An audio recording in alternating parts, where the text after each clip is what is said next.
The conference room smelled like imported leather and expensive regret. 23 floors above Madison Avenue. Floor-to-ceiling windows framed Manhattan like a painting my mother-in-law probably owned. I sat in the cheapest chair at the longest table I'd ever seen, wearing the same gray suit I'd bought at Men's Warehouse 8 years ago. It still fit. I'd kept it pressed. Victoria Ashford sat at the head of that table like she'd been born there. 75 years old, every diamond on her fingers worth more than most people's cars. Hairstyled in that way, wealthy women perfect around age 60 and never change again. She was looking at me the same way she'd looked at me for 32 years, like someone had tracked mud across her Persian rug. My wife Laura sat beside me. Her nurse's scrubs traded for the one dress suit she owned. Our daughter Emma was running late. She'd texted that her second graders had gotten into the art supplies again, and she needed to help the custodian clean up. That was Emma, always helping. Now that we're all here, Victoria began, though Emma wasn't. I can explain why I've called this family meeting. Family meeting. She said it like the words tasted bad. I'd met Laura in 1994 at St. Mary's Hospital. She was a nursing student doing her clinicals. I was a junior accountant visiting a client who'd had a heart attack at his desk. Our hands touched over a water cooler, and she smiled at me. And that was it. That was everything. Her father, Richard Ashford, met me exactly once before the wedding. He owned 16 hotels across the Northeast, nothing massive, but profitable, elegant places where people celebrated anniversaries and held small weddings. He was 63 then, already sick with the illness that would take him 5 years ago. We met in his study, just the two of us. He poured 2 whiskeys and handed me one. "You're an accountant," he said. It wasn't a question. "Yes, sir." "Good with numbers?" "Very good, sir." He studied me for a long moment. Then he opened a desk drawer and pulled out a folder. Inside were stock certificates, 10% of Ashford Hotels, made out in my name. "This is a wedding gift," he said. "But it comes with conditions." I stared at the papers. Even then, 10% was worth maybe $200,000. A fortune to a 26-year-old making $38,000 a year. "Sir, I can't." "You can, and you will. Here are the conditions." He ticked them off on his fingers. 1. You never tell Laura about this. Not until I say you can. 2. You prove to me that you married her for love, not money. You keep living exactly as you've been living. Modestly. Honestly. 3. If I ever see you flash wealth around, try to impress anyone, or treat my daughter like a ticket to Easy Street, I'll buy these shares back for $1. Understood? "Sir, why would you?" "Because Victoria will never believe you love Laura. She'll think you're after the money for the rest of your life. And I need to know, for myself, that you're not. So I'm testing you. Live simply, love completely. And if you can do that for 10 years while sitting on a small fortune, then I'll know. And when I'm gone, these shares will be the start of what you've earned by being the man I hope you are." I took the folder with shaking hands. "Yes, sir." He smiled then, the first real smile I'd seen from him. "Good. Now one more thing. I've set it up so you can purchase additional shares anytime they become available. Priority buying rights. Build your stake if you can. Be smart with it. And Marcus?" "Yes, sir. Take care of my girl." I did. God, I tried. We bought a small 3-bedroom ranch in Maplewood, New Jersey. 1,200 square feet, quarter-acre lot, decent school district. I kept working at Henderson & Associates, moved up to senior accountant, then accounting manager. Laura worked at Robert Wood Johnson, eventually becoming a charge nurse. We made a combined $140,000 a year by our 40s, and we saved aggressively, but not because we needed to. Over 32 years, I bought every share of Ashford Hotels that came available. Employees retiring, minor investors cashing out. I used my salary, my bonuses, and the dividends from my original 10%. I reinvested everything. I worked with a lawyer Richard had recommended, kept everything in a trust structure so complex that even I needed my attorney to explain it to me twice a year.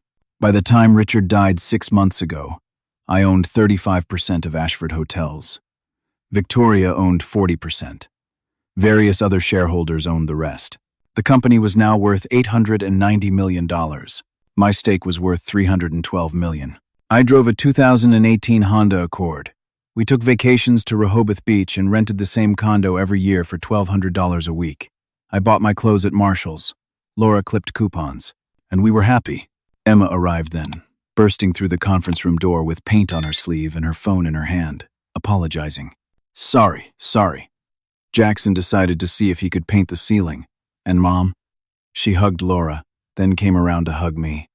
Dad, you didn't have to wear a suit. Grandmother said this was casual. Victoria's expression said this was anything but casual. Sit, Emma, Victoria said. We have important matters to discuss.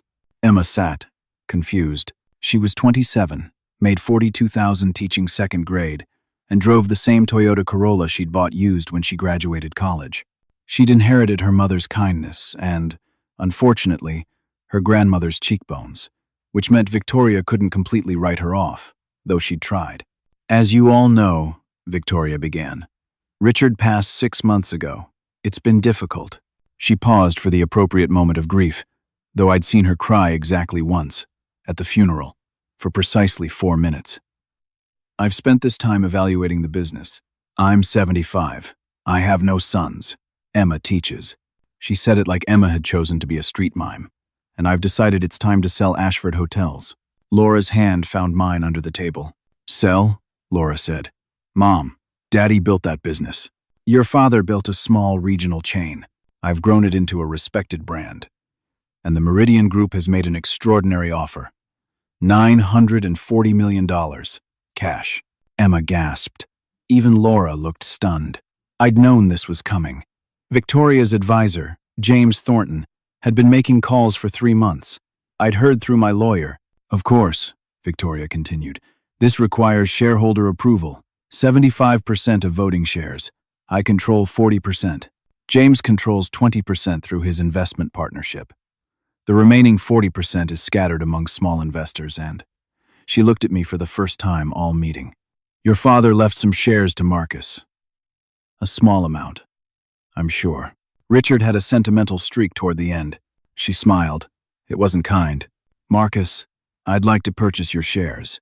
Whatever Richard left you, I'm prepared to offer you $500,000. That's significantly above the per-share value. But I'd like to keep this simple. You could finally buy Laura a proper home. Perhaps Emma could have a down payment for something decent. You've worked hard all these years. This could be your retirement. Laura's hand tightened on mine. I felt Emma's eyes on me. Victoria was still smiling. Of course, $500,000 is more than you'd make in. She did the mental math. What are you now, Marcus? Accounting manager? That's what, $90,000 a year? So this is 5-6 years of salary. In one check. Mom, Laura said quietly. I'm being generous, Laura. Your father left Marcus a token, I'm sure. Some gesture. I'm offering real money. I looked at Victoria. 75 years old, 6 months a widow. About to make the biggest mistake of her life. I need to think about it, I said. Victoria blinked. Excuse me? I need to think about it. Can I have a week? Marcus, this is $500,000. I understand the number, Victoria, but these are shares Richard gave me. I'd like to consider carefully. Her lips pressed into a line. Fine, 1 week. But don't be foolish. This is more money than you've ever seen. In the elevator, Laura was quiet. Emma was looking at me strangely. Dad, Emma said slowly, how many shares did Granddad leave you? Some, I said. Like, a lot? Enough that I should think carefully. Laura studied my face.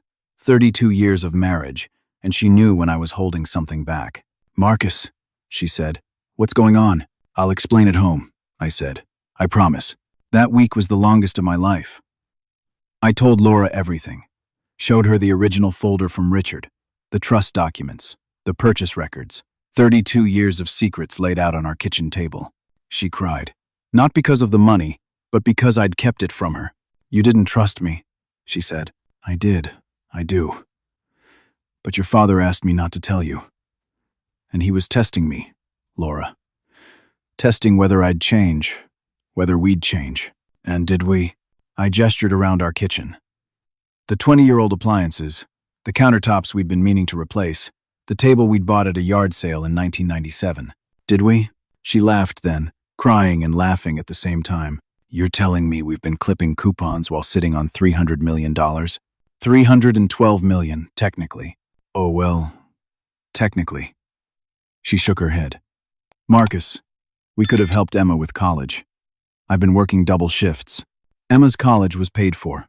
Her loans were paid off 3 years ago, anonymously, and there's a trust for her. She gets access at 30, or when she has a child, whichever comes first. Laura stared. You paid off her loans? Richard set it up before he died. It was his last gift to her. And you let me think we were struggling? We weren't struggling. We were living. Really living. Would Emma have become a teacher if she'd known she was going to inherit millions? Would she have learned the value of work? Would we have had Sunday pancakes at the diner instead of brunch at the plaza? Would I have taught her to change her oil? Would you have shown her how to budget? Laura was quiet for a long time. She's going to be furious, she finally said. Probably. I'm furious. I know, but I also understand. She reached across the table for my hand. God help me, I understand. And if your answer to my mother is what I think it is, she's going to hate you even more than she already does. I know that too. The board meeting was held 1 week later in the same conference room. Victoria, James, their lawyers, and representatives from the Meridian Group. Laura, Emma, and me. And my lawyer, David Chen, who'd flown in from Philadelphia carrying a briefcase full of documents. Victoria was already talking when we arrived, explaining the sale terms. 940 million, structured payout, retention of the Ashford brand name for 5 years. This is a remarkable opportunity, she was saying.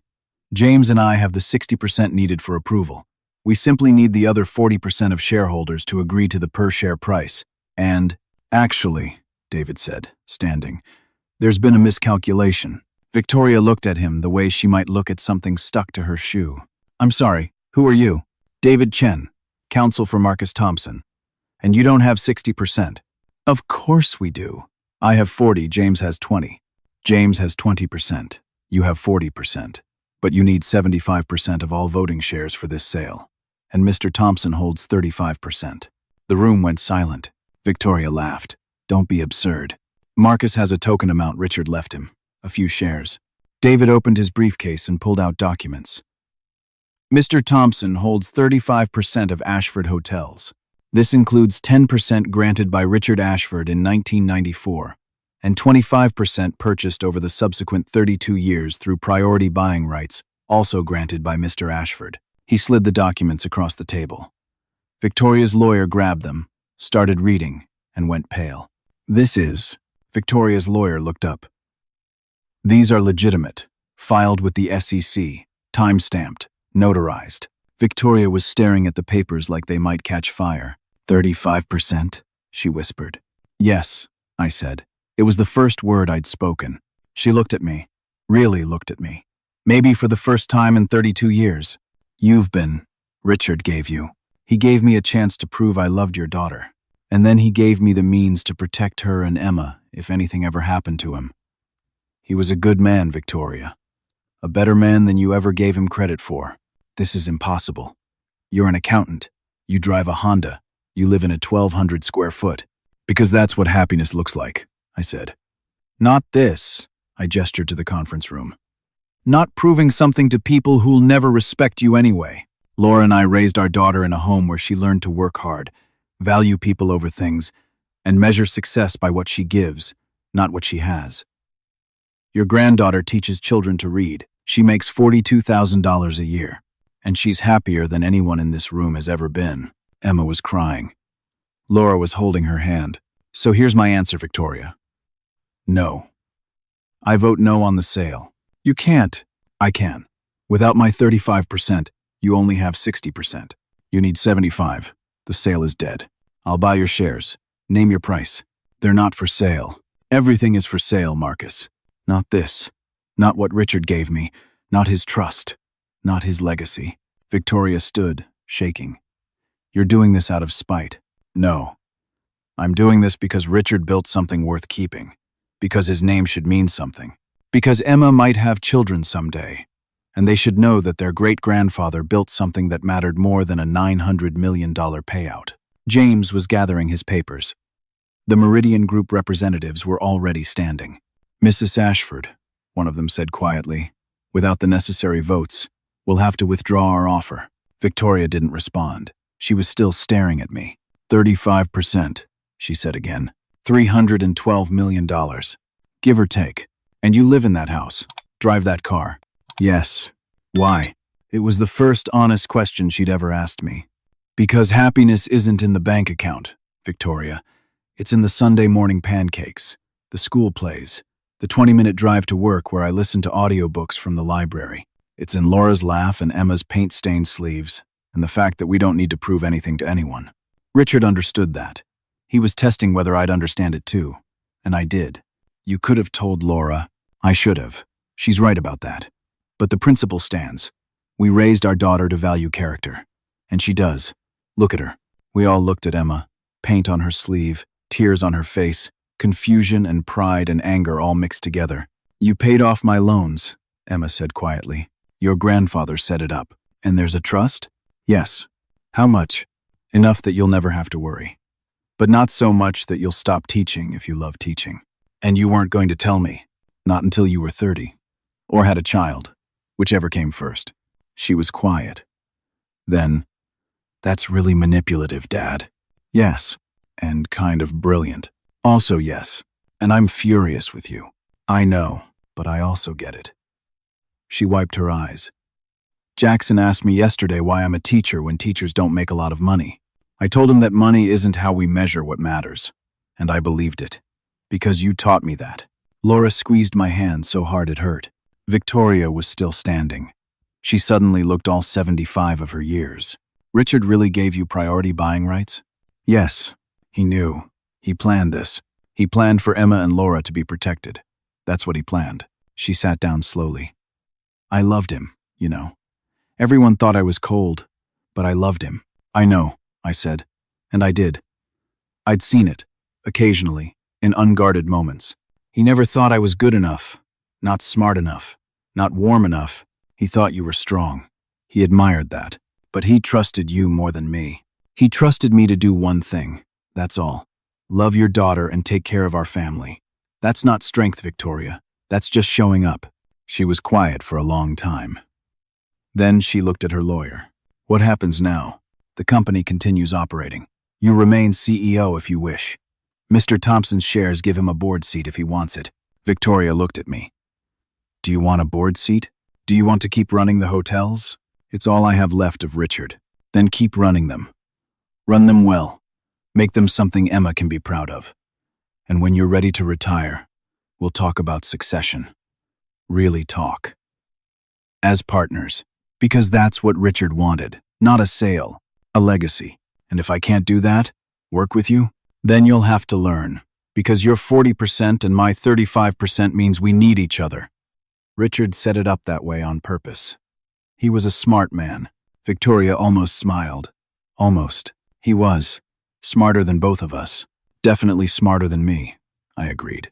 The meeting ended. The Meridian group left. James looked relieved he'd never wanted the sale. Just felt pressured by Victoria. Victoria gathered her things slowly, like she'd aged another 5 years in the past hour. At the door, she stopped. Marcus? Yes? The Honda. Really? It gets 42 miles per gallon and has heated seats. What else do I need? She shook her head and left. In the elevator, Emma was still processing. So I'm going to inherit millions. Eventually. Not for a while. And you've been rich this whole time. Comfortable. 300 million is not comfortable, Dad. That's rich. It's just numbers, Emma. We still need to show up. Still need to do the work. Still need to matter. Do I have to keep teaching? Laura and I both looked at her. Do you want to? Laura asked. Emma thought about it. Yeah, I really do. Jackson learned to read this year. Couldn't recognize his own name in September. Last week he read me a whole book. If I'd been doing anything else, I would have missed that. Then keep teaching, I said. But can I get a new car? The Corolla's check engine light comes on every Thursday. That's probably fine. And maybe help with a down payment? If I wanted to buy a place, we can talk about it. But nothing crazy. Nothing crazy, I agreed. Because happiness isn't in the bank account. Exactly. She nodded slowly. Okay, I think I get it. But Dad? Yeah? Next time you sit on a massive secret for 32 years, maybe give us a heads up? Deal. We went home to our 1,200-square-foot house.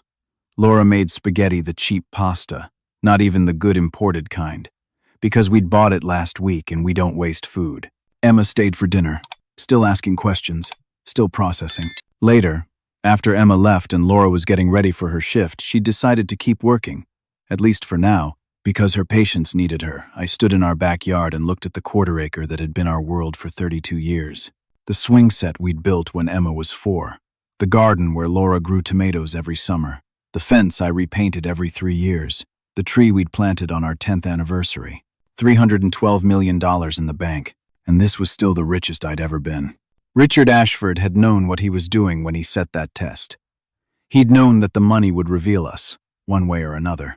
Either it would change us, corrupt us, make us into people who measured worth by what we had instead of who we were. Or it would prove that some things, Sunday pancakes, paint-stained sleeves, heated seats in a Honda, matter more than any number in any account. Victoria called 2 weeks later. She wanted to have coffee. We met at a diner in Morristown, the kind of place with vinyl booths and coffee that costs $1. She looked around like she'd landed on Mars. You come here often? Every Sunday. They have good pancakes. She ordered black coffee. Didn't touch it. I've been thinking about what you said. About Richard.